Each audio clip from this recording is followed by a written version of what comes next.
최근에 정동 킥보드를 타는 사람들이 부쩍 늘어났습니다. 여기저기 많이 타고 다니죠. 참 편리한 이동수단임에 틀림이 없습니다. 좁은 길을, 그것도 뭐 속도도 느린 것도 아니에요. 언제든지 달릴 수 있고 말이죠.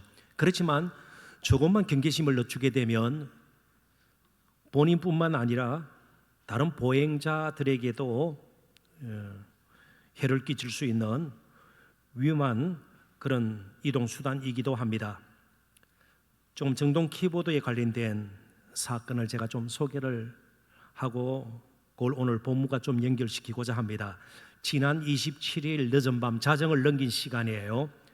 서울 중구에 보면 그 경찰청이 있습니다. 서소문 근처에, 그죠? 경찰청 그 앞에 횡단보도가 있는데 헬멧도 쓰지 않은 채 달리는 정동 킥보드 운전자를 경찰이 교통법규 위반으로 붙잡았습니다.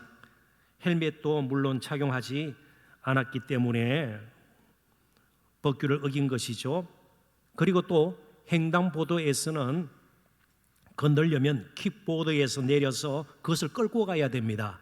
타고 가서는 안 되는 것이죠. 그런데 오히려 타고 질주를 했기 때문입니다. 물론 자정을 넘긴 시간이라 다른 보행자들은 뭐 없었으리라 생각이 됩니다만은 아무튼 아주 빠른 속도로 횡단보도를 건너게 됐죠. 그래서 붙잡은 것이에요. 붙잡고 보니 이 30대 남성이에요.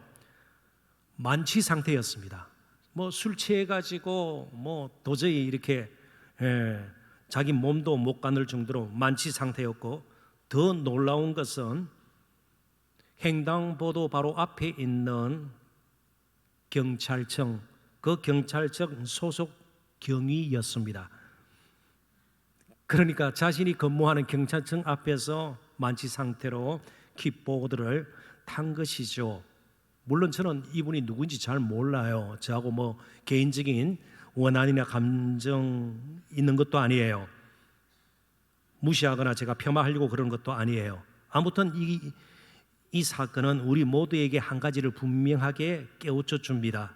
누구든지 신분을 망각하게 되면 자신뿐만 아니고 공동체에 해를 끼칠 수 있다는 것입니다. 우리 자신도 어떤 신분의 사람인지를 잊지 말아야 합니다. 물론 우리 가운데 직업이 다 달라요. 나이도 다르고요. 지금 처해 있는 사정이나 형편, 상황들 다 다릅니다. 그렇지만 예수를 믿는다면, 그리고 예배 자리에 나왔다면 우리 모두는 하나님의 자녀라는 신분을 가지고 있는 사람들이에요. 그래서 오늘 사도 요한은 소아시아 성도들에게 그들이 거룩하고 또 의로운 삶을 살아야 할 근거를 제시하는 가운데, 즉 그리스도가 존재하기 때문에, 늘 나타나기 때문에, 그리고 예수님께서 다시 나타나시기 때문에 재림의 그런 기대가 있다면 이 땅을 살아가는 동안도 거룩한 신부로 살아가야 될 것이고요. 또 오늘 한 가지를 덧붙이게 됩니다. 바로 그것은 우리가 하나님의 놀라운 사랑으로 하나님의 자녀가 되었기 때문이라는 겁니다. 자녀가 되었기 때문에 자녀다움이 필요하다는 것이죠. 자녀이기 때문에 아버지 되신 분의 그 영광이, 이름이 우리의 삶과 무관할 수가 없다는 것이에요. 누구의 자녀인가? 그러면 누구에게 그 자녀의 모습을 통해서 돌아갈 것이 분명히 있다, 그런 뜻이죠. 그런데 참 안타깝게도 때로는 우리 자신이 너무 분주하기 때문에 때로는 너무 다른 일에 마음을 두고 살다가 우리 자신이 하나님의 자녀라는 신분 자체도 잊을 때가 있다는 거예요. 그럼 오늘 말씀을 통해서 우리가 어떤 신분의 사람인가, 정말 하나님의 자녀인가, 이 부분에 대해서 좀 깨달음이 있었으면 좋겠습니다. 그리고 그 사실을 다시 한번 마음속 깊이에 새길 수 있는 계기가 되었으면 좋겠습니다. 왜냐하면 이미 제가 한 사건을 통해서 말씀을 드린 것처럼 신분이라는 것 자체가 우리 삶의 격과 수준과 질을 결정하기 때문에 그렇습니다. 그래서 출발은 우리 자신의 신분에 대한 확신이어야 하는 것이에요. 그래서 오늘 하나님의 자녀됨에 대해서 말씀을 나눠보기를 원하는데 몇 가지 측면에서 이 부분을 좀 소중하게 다뤄봤으면 좋겠습니다. 우리가 하나님의 자녀가 되었다는 것은 이제부터는 우리가 하나님의 사랑받는 존재라는 사실을 알고 사랑의 확신을 가지고 좀 살자는 것입니다. 우리가 믿음의 복을 여러 가지 누리게 되는데 그 중에 빼놓을 수 없는 것, 자칫 우리가 놓치기 쉬운 복이 무엇인가 하면 스스로 자신을 미워하는 거예요. 자학하는 거예요. 자존감을 스스로 잃어버리는 거예요. 아니요, 이 세상에서 이 우주 만물을 지으신 창조주 하나님의 가장 큰 사랑을 받는 사람이 누구인가? 나 자신이라는 거예요. 하나님의 자녀된 내 자신이 나 자신이라는 것을 우리는 잊지 말아야 되는 겁니다. 1절을 보면서 이 부분에 대해서 좀 더 살펴보도록 하겠습니다. 보라, 감사와 감격의 표현입니다. 이건 터져 나오는 거예요. 억지로 보라가 아니에요. 보라, 아버지께서 어떠한 사랑을 우리에게 베푸사, 하나님께서 우리에게 베푸신 그 사랑이 도대체 어떤 사랑인가? 하나님의 자녀라 일컬음을 받게 하셨는가? 그 사랑은 우리를 하나님의 자녀 만들게 만드는 엄청난 사랑이에요. 우리의 신분을 영원토록 바꾸어온 그런 사랑이란 것이에요. 우리가 그러하도다, 그런 사랑을 받고 우리가 하나님의 자녀가 되었다, 그런 뜻이죠. 그러므로 세상이 우리를 알지 못하면 그를 알지 못함이라. 교회에 대해서, 성도에 대해서, 우리의 살아가는 모습에 대해서 이런 말 저런 말 하지 않아요? 일정 부분 맞는 말도 있고 너무 뜻밖의 말들을 하는 경우들도 있습니다. 근본적인 이유가 무엇이라고요? 하나님과 하나님의 사랑을 모르기 때문이에요.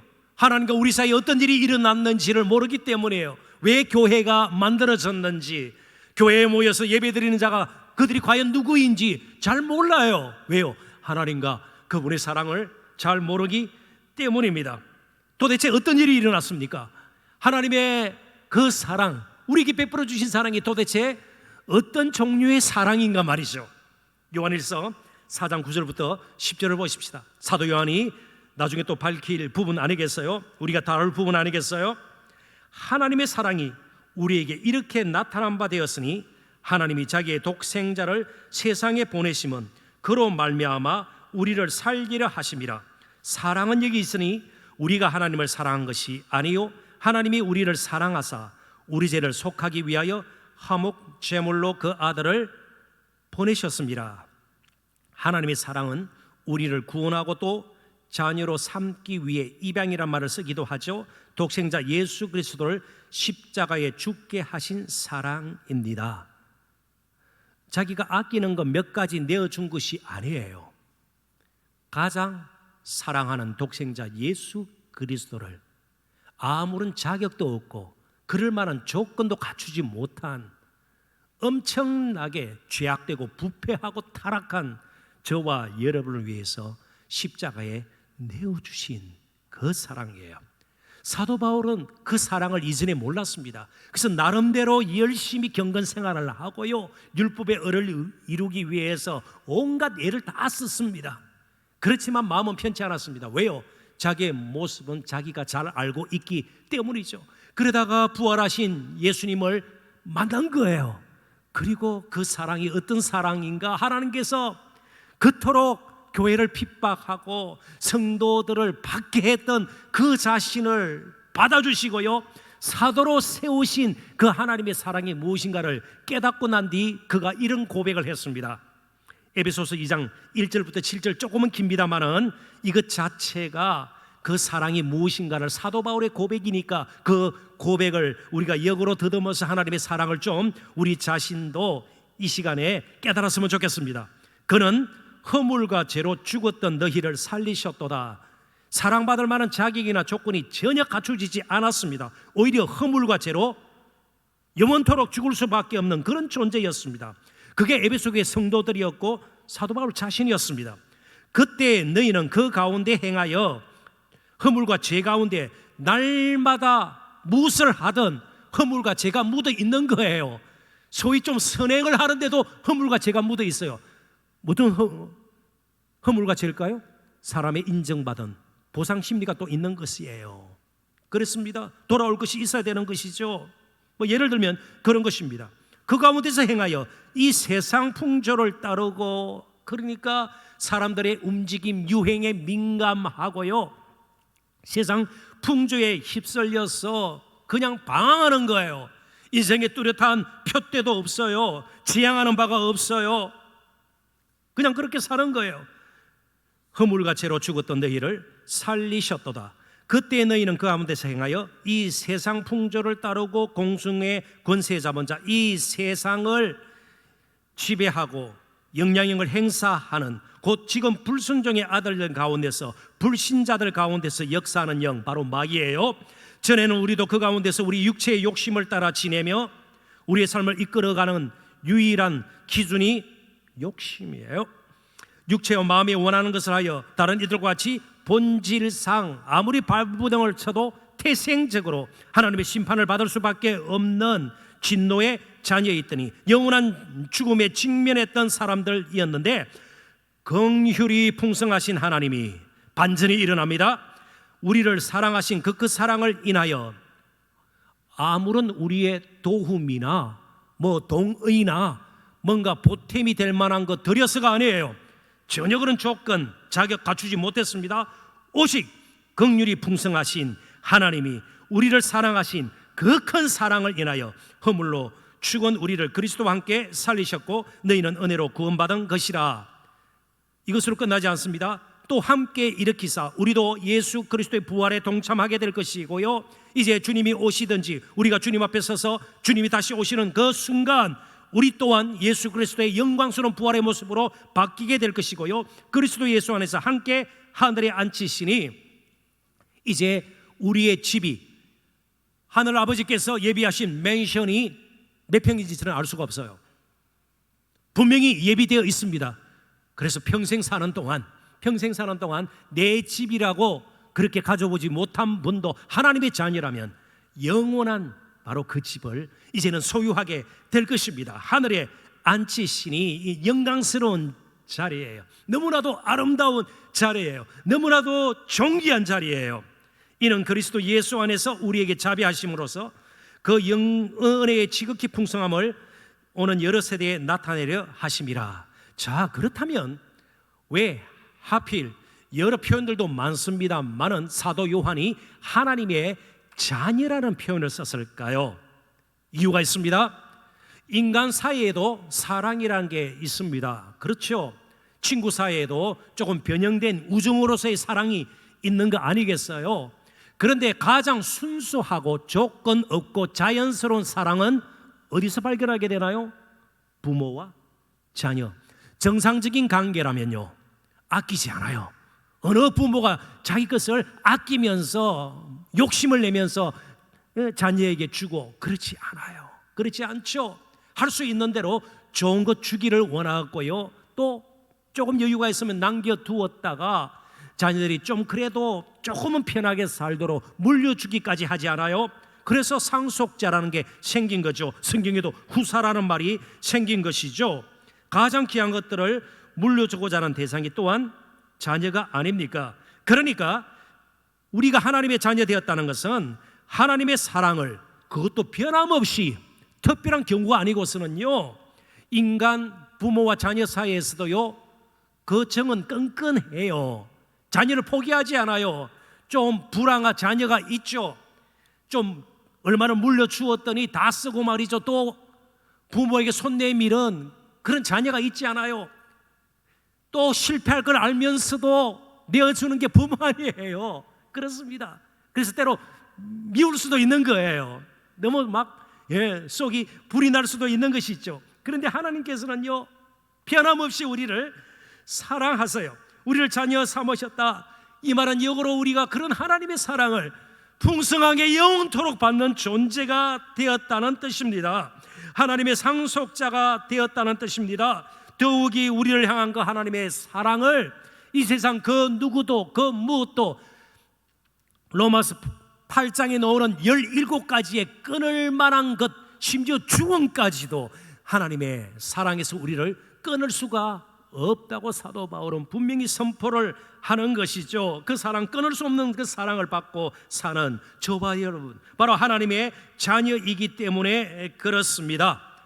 아까도 말씀드린 것처럼 때로 예수 믿지 않는 사람들이 우리를 향해, 교회를 향해 비난의 말을 할 때가 있어요. 비판할 때가 있어요. 예수 믿는 사람들 뭐 저렇고 말이죠. 일정 부분 또 타당하지 않아요. 맞는 말이기도 해요. 잘 몰라서 그럴 경우들도 있고요. 너무 빗나간 말들도 있고 말이죠. 그런데 저는 한 가지 분명히 여러분들에게 말씀드릴 수 있어요. 또 목사이기 때문에 저도 비난의 대상이 될 수가 있죠. 그렇습니다. 목사인데 이러쿵저러쿵 이야기 들을 수 있죠. 근데 그나마 감사해요. 왜요? 하나님은 그들보다도 저에 대해서 더 깊이 잘 아시기 때문에 그래요. 겉모습뿐만 아니고 제 속에 든 것까지, 어떤 마음을 가지고 사는지, 홀로 있을 때 어떤 모습을 띠고 사는지 하나님 알고 계세요. 몰라서 저와 여러분을 하나님의 자녀로 택하신 것이 아니다 이 말이에요. 그러니까 막 남이 나를 공격하고 이럴 때 그나마 감사하세요. 그래도 하나님께서는 우리를 용납하셨잖아요. 그래도 회개하면 다시 우리를 회복시켜 주시고요, 새 힘을 주시지 않나요? 새 출발할 수 있도록 인도해 주시지 않나요? 이유는 단 한 가지, 저와 여러분이 하나님의 그 긍휼하심으로, 그 큰 사랑으로 인해서 하나님의 자녀가 되었기 때문이에요. 그렇기 때문에 자신이 자신을 미워하고 지나치게 말이죠, 혐오하고 그럴 수는 없는 거예요. 그래서 여러분 안심하십시오. 하나님의 사랑을 확신하십시오. 우리를 너무나도 잘 알고 계세요. 예? 모르고 그러셨으면 이미 저와 여러분은 오래전에 버림을 받았습니다. 하나님의 자녀됨 취소되었습니다. 다 아시고도요, 그냥 우리를 사랑하셔서 긍휼히 여기셔서 우리를 부르신 거예요. 물론 뻔뻔하자 그런 뜻은 아니에요. 하나님의 자녀됨이 자녀다움보다 앞서야 된다, 그런 뜻이에요.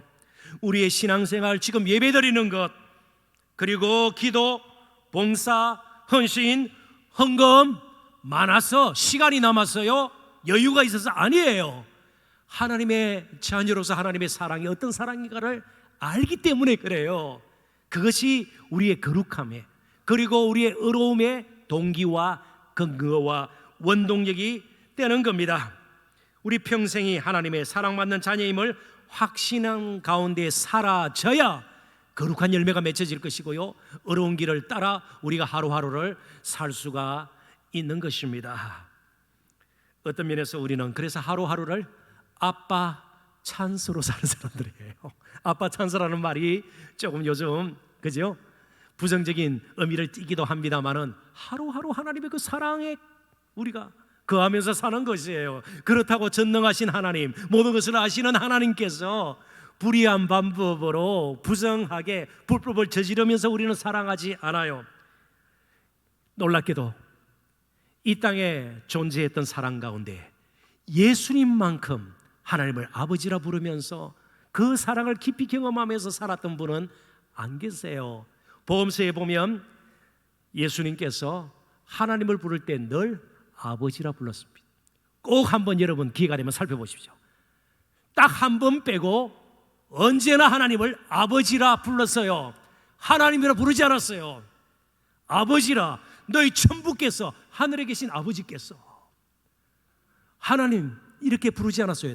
단 한 번 언제 하나님으로 불렀는가? 십자가 위에서 그분이 마지막 숨을 거두시기 전에 부르짖을 때에 나의 하나님, 나의 하나님, 어찌하여 나를 버리셨나이까? 일시적이었지만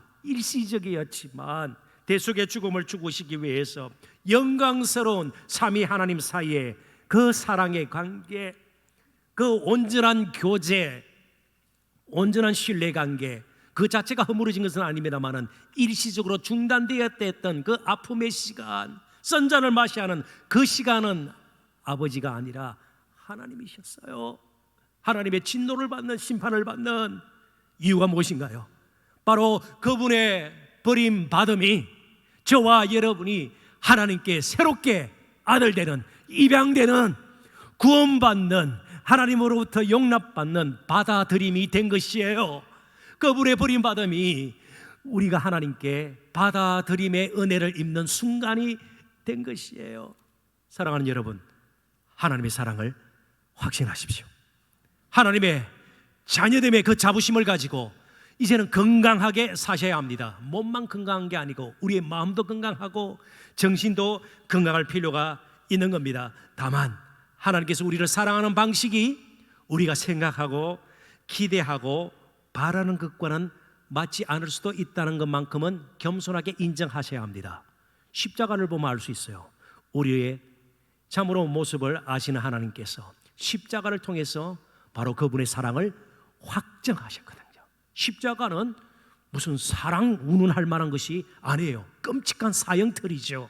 그럼에도 불구하고 그 십자가를 통해서 우리를 사랑하신 것을 볼 때 이제부터 남은 때를 사시는 동안 나에게 정말 빨리 피하고 싶은 순간이 올 때, 그런 사람을 만날 때에, 상처를 입을 때에, 나를 둘러싸고 있는 삶의 환경이 녹록지가 않을 때, 자꾸 넘어질 때, 실패의 선자를 반복해서 마시게 될 때, 그럼에도 불구하고 하나님의 사랑 절대로 거두지 아니하시고, 그것도 때가 지나면 하나님 나를 사랑하셔서 그때 그렇게 어려움을 주셨구나, 그때 아픔을 주셨구나, 그때 그 길을 걸을 수밖에 없었구나, 다 그럴 날이 올 것입니다. 하나님의 사랑을 확신하시는 저와 여러분 되시기를 주님의 이름으로 축원합니다. 두 번째, 우리는 인내하면서 좀 더 가야 합니다. 바로 두 번째 주제예요. 영광의 형상을 잊게 될 것입니다. 우리 한번 보십시오. 저도 올 때보다 지금 10여 년 지나니까, 그죠? 머리숱도 많이 없어지고요, 주름도 생기고요, 다 그렇지 않아요? 그렇습니다. 그냥 계셔도 설교 시간에, 그죠? 이전에는 그러지 않았는데 버틸 힘이 없어요. 보면 졸고겠어요. 앞에서 다 보여요. 왜요? 왜 좁니까? 뇌까지 혈액순환이 잘 안 되니까요. 그래서 조시는 거예요. 조시는 거예요. 몸이 옛날 같지가 않아요. 이 몸 가지고 천국에서 살 수 없어요. 예수 그리스도의 부활하신 영광스러운 몸으로 바뀌어져서 영원토록 살게. 우리는 영생에 적합한 이 몸이 아니에요. 그래서 이게 너무 미련을 두지 마시기를 바래요. 막 사치하고 말이죠, 유행에 민감, 그럴 필요가 없어요. 오히려 천국에 살 것을 기대하면서 조금은 힘들지만 인내하면서 사셔야 합니다. 2절 볼까요? 사랑하는 자들아, 우리가 지금은 하나님의 자녀라. 장래에 어떻게 될지 아직 나타나지 아니하였으나, 저도 천국에 대해서 다 이야기할 수가 없어요. 그 예수님의 부활하신 영광스러운 그 모습 다 저도 그릴 수가 없어요. 그렇게 우리가 될 것인데 말이죠, 뭐 벅차기도 하고 어떻게 사람의 말로 다 표현할 수 있겠습니까? 그가 나타나시면 우리가 그와 같을 줄을 아는 것은 그의 참모습 그대로 볼 것이기 때문이니, 우리가 하나님의 자녀가 되었지만 아직은 모든 것을 다 알 수도 없고 볼 수도 없습니다. 사도 바울도 그 사실을 겸손히 인정하고 있죠. 고린도전서 2장 9절입니다. 기록된 바 이사야서 64장 4절을 인용하고 있는데요, 하나님이 자기를 사랑하는 자들을 위하여 예비하신 모든 것은 눈으로 보지 못하고 귀로 듣지 못하고 사람의 마음으로 생각하지도 못하였다 함과 같으니라. 그래서 우리는 소망 가운데 기대하고 소망 가운데 나름대로 그리고 인내하면서 기다리는 것이죠. 마찬가지로 사도 요한도 우리가 하나님의 자녀가 되었지만 지금은 하나님의 자녀라, 이런 표현을 씁니다. 이 말은요, 온전한 하나님의 자녀로서 살지 못한다는 것이죠. 지금이란 이 말 속에는 아직 우리가 온전하지 못하고 완벽하지 못하다는 사실을 내포하고 있습니다. 그렇습니다. 저 자신을 돌아봐도 마찬가지예요. 부끄러운 모습을 띠기도 합니다. 넘어지고 또 부족함과 연약함으로 인해서 늘 자기 자신에게도 실망할 때도 분명히 있습니다. 좀 죄송한 표현이 될 수 있겠습니다만은 우리 모두에게는요, 정도의 차이는 있지만 탕자끼가 다 있어요. 탕자가 뭐예요? 탕자가 누구예요? 재산 챙겨서 아버지를 멀리 떠나는 거 아니에요? 그랑방탕하게 사는 건 아니에요? 물론 그 정도는 아니지만 하나님 대신에 다른 것도 좋은 줄 알고 그거 붙들려고요, 그래서 예배보다 더 나은 것이 있는 줄 알고 거기에 시간을 들이고요, 내 인생이 달라질 줄 알고요, 다른 것을 붙들려고 하고요, 이게 아니라 탕자키가 다 있어요. 그럼에도 불구하고 하나님은 그 사랑을 거두지 않아요. 앞으로도 우리의 모습, 우리의 됨됨이, 우리의 하는 일에 따라서 하나님의 사랑이 커졌다가 적어졌다가 그런 절대로 없어요. 이미 온전하게 정말 긍휼의 풍성하심, 그 큰 사랑이 이미 십자가를 통해서 우리에게 부음받되었습니다. 자녀 되는 순간 그 사랑은 영원토록 우리와 함께하게 해요. 절대로 모자라는 법이 없습니다. 신분만큼은 변하지 않을 거예요. 앞으로도 아픔이, 슬픔이, 괴로움이, 외로움이, 부끄러움이, 때로는 아쉬움이, 헤어짐이, 이 모든 것들이 우리가 육신 입고 사는 동안 뒤따르게 될 거예요. 이어지면서 계속될지도 몰라요. 그럼에도 불구하고 우리는 이 몸이 전부도 아니고 영원토록 이 몸 가지고 살 것도 아님을 기억해야 합니다. 그래서 16세기 종교개혁자 존 칼빈은 지금은 이 단어를 중심으로 이 절을 이렇게 해석을 했습니다. 한번 잘 들어보십시오. 몸에 관해 말하면 우리는 먼지와 그림자에 불과합니다. 어느새 이런 나이가 되어버렸습니다. 벌써 또 2022년 올 마지막 주일이 되어버렸습니다. 바람이 불면 날아가는 먼지와 같아, 그저 해가 지면 없어지는 그림자와 같아 죽음이 항상 눈앞에 있지요. 그리고 우리는 숱한 불행을 겪으며 살고 있습니다. 사랑하는 이를 먼저 떠나보아야 되는 아픔이 있죠. 상실의 아픔이죠. 그토록 사랑했던 사람과 때로는 마찰을 빚고 갈등을 겪다가 피차 마음의 상처를 남기는 그런 경우들도 있을 수가 있죠. 우리의 영혼 역시 무수한 악에 노출되어 있습니다. 따라서 우리는 우리 안에서 지옥을 발견하기도 합니다. 선잔을 마셔야 되는 그런 시련의 시간, 고통의 시간 앞으로도 계속될 겁니다. 그럼에도 불구하고 우리는 저기에서 다시 만나게 될 것이에요. 먼저 떠나보낸 사랑하는 이들과 사랑하는 성도들과, 그리고 그 누구보다도 주님을 만나게 될 것이에요. 그리고 우리가 놀라게 될 것입니다. 주님처럼 변해 있는 우리 자신을 보고 말이죠. 그런 순간이 분명히 오게 됩니다. 그래서 그가 나타나시면 우리가 그와 같은 줄을 아는 것은 그의 참모습 그대로 볼 것이기 때문이니, 그때를 향해서 그래도 믿음으로 인내하면서 하루하루를 사시는 저와 여러분이 되었으면 좋겠습니다. 우리 믿음의 선배들, 선진들은 다 그렇게 살았습니다. 때로는 외롭고요, 때로는 아프기도 했습니다. 히브리서 11장 믿음의 장으로 알려진 그곳에 이름이 거론되고 있는 16명의 믿음의 선배들을 보십시오. 아브라함을 보십시오. 모세를 보십시오. 다 아픔이 있었습니다. 고통이 있었습니다. 때로는 부끄러운 자신의 모습도 볼 수밖에 없었습니다. 그런데 히브리서 11장 16절에 보니까 그런 그들까지도 하나님께서는 부끄러워하지 않았습니다. 왜요? 바로 그들이 하나님의 자녀이기 때문에요. 제가 히브리서 11장 16절 읽어봅니다. 그들이 이제는 더 나은 본향을 사모하니, 이 땅의 삶이 전부가 아닌 것을 믿음의 선배들은, 선진들은 너무나도 잘 알고 있었습니다. 곧 하늘에 있는 것이라. 이러므로 하나님이 그들의 하나님이라 일컬음 받으심을 부끄러워하지 아니하시고. 우리는 예수 믿는 것을 때로 부끄러워할 수도 있잖아요.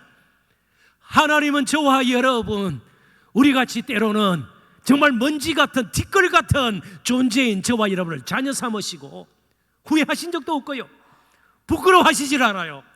이게 하나님의 은혜예요. 하나님의 사랑이에요.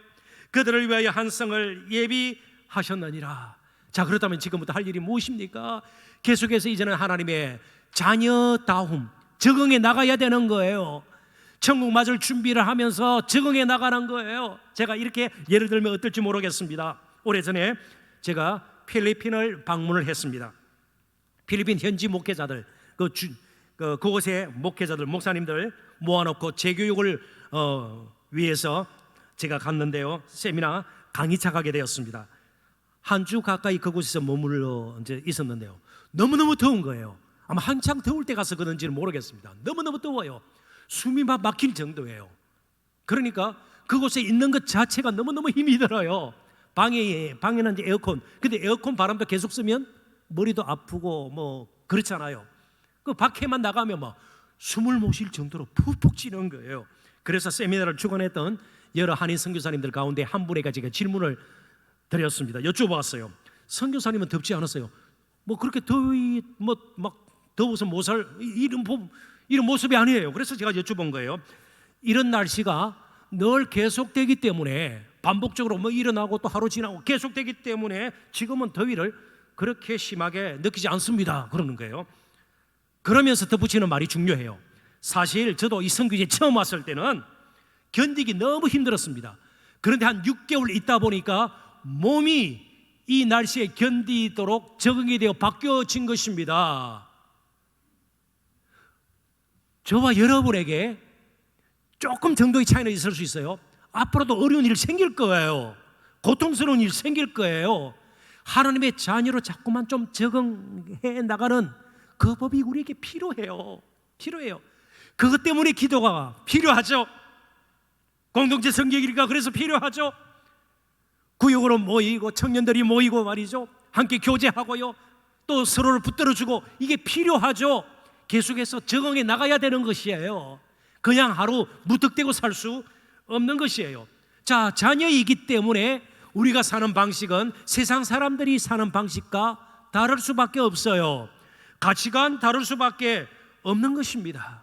그래서 이제 저와 여러분은 마지막으로 세 번째, 아들의 흔적을 남기고, 비록 제한된 시간, 이 몸 한계도 많죠. 공간적으로, 그죠? 한계가 있잖아요. 그럼에도 불구하고 예수 믿는 하나님 자녀로서의 흔적을 남기고 가야 합니다. 내 안에 살아계신 예수님의 흔적을 남기면서 이제 남은 때를 사셔야 된다는 것이에요. 3절을 봅니다. 주를 향하여 이 소망을 가진 자마다 그의 깨끗하심과 같이 순수함입니다. 무엇이 섞이지 않은 상태, 그 깨끗함과 같이 자기를 깨끗하게 하느니라. 여기서 말하는 깨끗함은 유대인들의 전통에 따라서 뭐 외부 다른 곳에 다녀오고 난 뒤 부정 탔을지도 모르니까 손 씻고 이런 정결 의식상의 깨끗함을 이야기하지 않습니다. 혹은 제사에서 말하는 깨끗한 제물을 드리고 이런 것이 아니에요. 윤리 도덕적인 일상생활 가운데서의 깨끗함을 뜻합니다. 을을 따라 행하는 삶 혹은 거룩한 삶을 사는 것을 의미합니다. 이제 하나님의 자녀이기 때문에, 예수 그리스도 안에 우리가 믿음으로 살기 때문에 예수님이 깨끗하신 것 같이 우리도 깨끗해야 된다는 겁니다. 자, 하나님의 자녀라는 말은요, 하나님께로부터 난 자 혹은 예수 그리스도 안에서 새로운 피조물이 된 자이고요, 가장 정말 우리가 되새길 필요가 있는 말이 성령으로 거듭난 자예요. 그래서 하나님의 자녀예요. 하나님의 자녀된 우리는요, 그래서 우리 안에 누가 계세요? 성령이 계세요. 인종에 관계없이, 어디에 사는가에 관계없이, 재산이 많고 적은가 관계없이, 학식과 관계없이 세상에는 두 종류 사람밖에 없습니다. 그 안에 성령이 계신 자와 그렇지 않은 자요. 왜 굳이 성령이 우리에게 오셨을까요? 예수 잘 믿고 기도 열심히 하면 되죠. 말씀 붙들고 열심히 살면 되죠. 자, 우리에게 천국이 보장되어 있고 영원히 살 것이다, 하늘에 맨션이 있다. 우리가 집 매매 계약할 때에 매매 계약서 있나요, 없나요? 있어요. 보증금 거나요? 보증금 안 걸어요? 보증금 안 걸어요? 새로운 사실.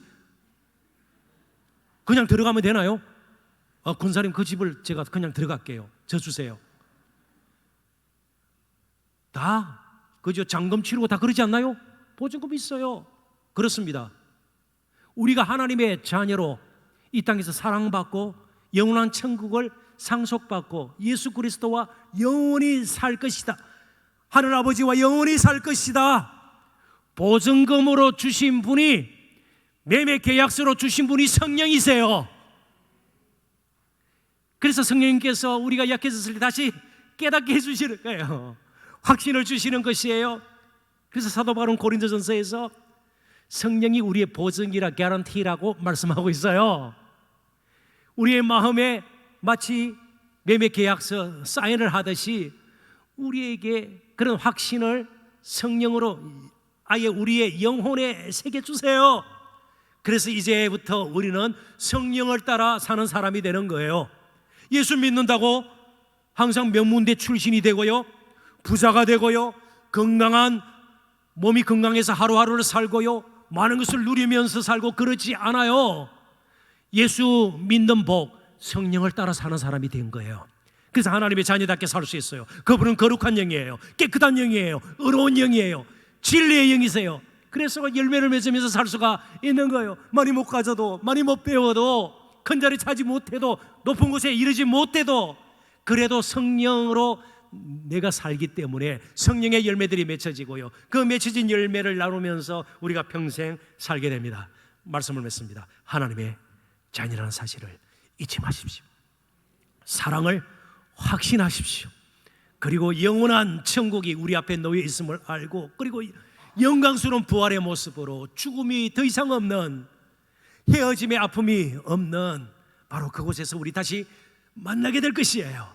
그때까지 주어진 육신을 입고 사는 이 기간 동안 아름답게 거룩한 열매들 맺고 의로운 열매들 맺고 하나님의 자녀로 살아가시는 저와 여러분 되시기를 주님의 이름으로 축원합니다. 기도하겠습니다. 하나님 아버지, 은혜와 사랑